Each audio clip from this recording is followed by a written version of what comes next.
So a bit of a wrap-up of the basics.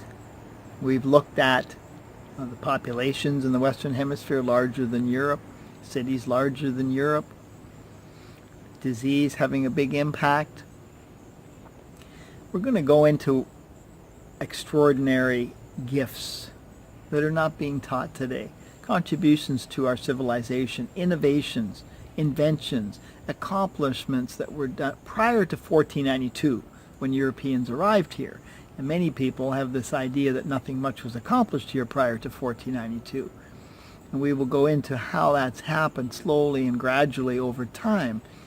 So the 500 years of lies discover the extraordinary number of native Indian gifts to the world which are not being taught. Many people are still thinking like the old days as some bunch of savages running around out in the woods with a diaper on. It hasn't changed that much. When you look at kids today, they think that all this was thought up over there in Europe, over in white man's land in Europe. We thought all this up over there. That is absolutely not the truth. All the civilizations of the world, all the four main races and cultures and subcultures, everyone's contributed equally to today's civilization. Everyone has. And certainly you look at what our grandparents were taught. You look at what your parents were taught. Look at what we were taught. Look at what kids are learning today. It hasn't changed that much. It's really changed very little. And that's what we want to do, is have a look at that and see where could that change. Because it's time to rewrite the history books now.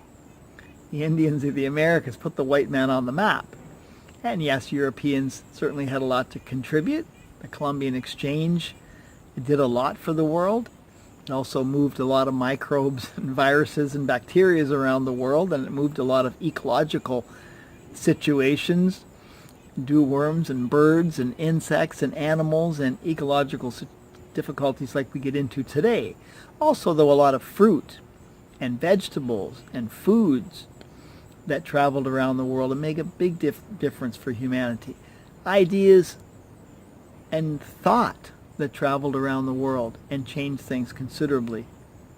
So there was good that came out of the Columbian Exchange, which happened in the 1500s, where by the middle of the 1500s, many things had been transported around the world. And the indigenous of the Western Hemisphere were not only putting the white man on the map, they were doing a lot for all the other civilizations of the world as well, too. And it goes unrecognized to the point where it's now become invisible in our culture. But we're going to change all that. So, talk to you soon.